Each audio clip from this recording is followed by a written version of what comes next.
Hello everyone, so for week 2 discussion 1, the 3-component model of memory and learning, I'm going to be formatting it as kind of a lesson plan for 5th grade science, specifically food chains. And I'm assuming that my students already have the prior knowledge of producers and consumers like we talked about it in the lesson beforehand. So for sensory memory, I want to add a lot of interesting visuals or videos for my students in this stage because attention is so important, and it's kind of a necessity for them to be able to be at attention visually and hearing and just all of their senses. So I'm going to ask them a question to catch their attention, and I'm kind of going to set up a scenario for them. So I would say something like, imagine you're walking through the forest, and I might play some rain sounds in the background, and I would say, you hear some leaves rustling, and then you see a little pile of feathers. What do you think happened? And I wouldn't really give a lot of context here.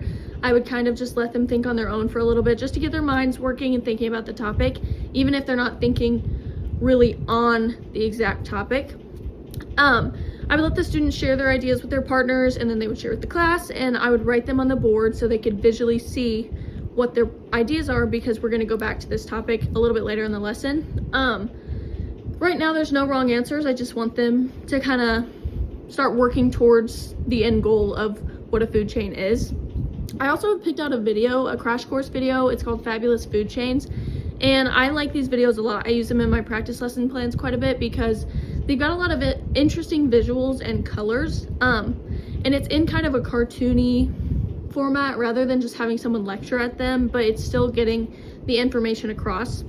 And so this video just kind of explains what a food chain is, gives some examples, stuff like that.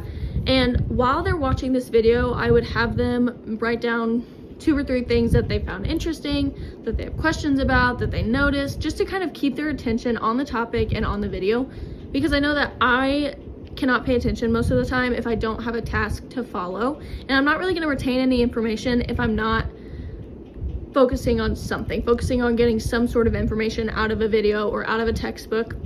So I just kind of want to direct them in that way. And then for working memory, I'm gonna have them get up and move around. They've been sitting down in their chairs for a lot during this lesson, and so I thought a physical activity would be good. So I did an activity at the Missouri Department of Conservation teacher class, and so I'd give students different flashcards with different types of producers and consumers on them, and it says either what eats the producer or what the consumer eats, and then I would deem myself the sun, just kind of as the energy source for the students, and that's kind of also an assumption that I'm making, that they already know that. I would have a ball of yarn, and I would call all my producers up there, and that's kind of tapping into that prior knowledge, and I would have them grab an end to the yarn, and everybody kind of be connected with the yarn, and then I would say, okay, student A, read your card, and whoever has the card that says, I eat whatever plant they are, whatever producer they are, they would come up and grab a piece of the string. And we do that until each of the students are matched in a little chain. So this kind of just reiterates the idea of what a food chain is and how everything is connected in an ecosystem.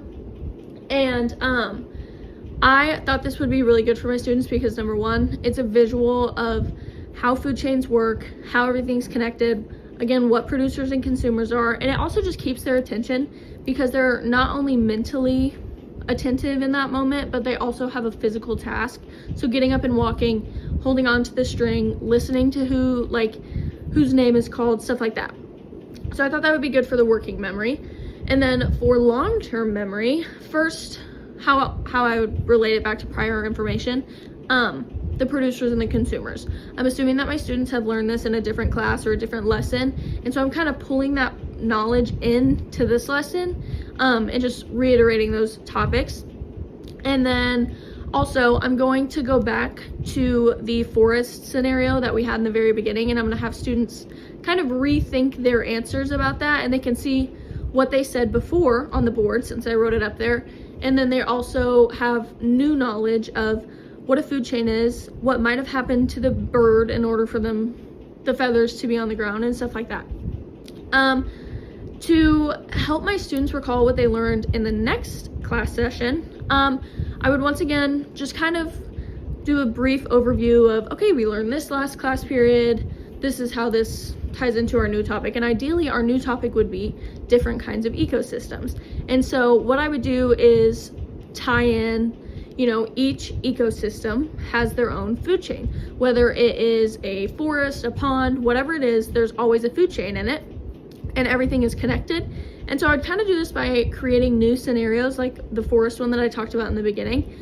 So for a pond ecosystem, I could say something about a tadpole, or maybe a fish or a bird or something like that, just to kind of connect the concept of food chains with the new concept of ecosystems. And also I kind of want to involve activities like think, pair, share, or stand up, hand up, pair up, to get them moving once again, like I did with the yarn, and just be able to catch their attention and keep it throughout the lesson, because as I was reading through this chapter, I realized that attention is one of the most important things in memory.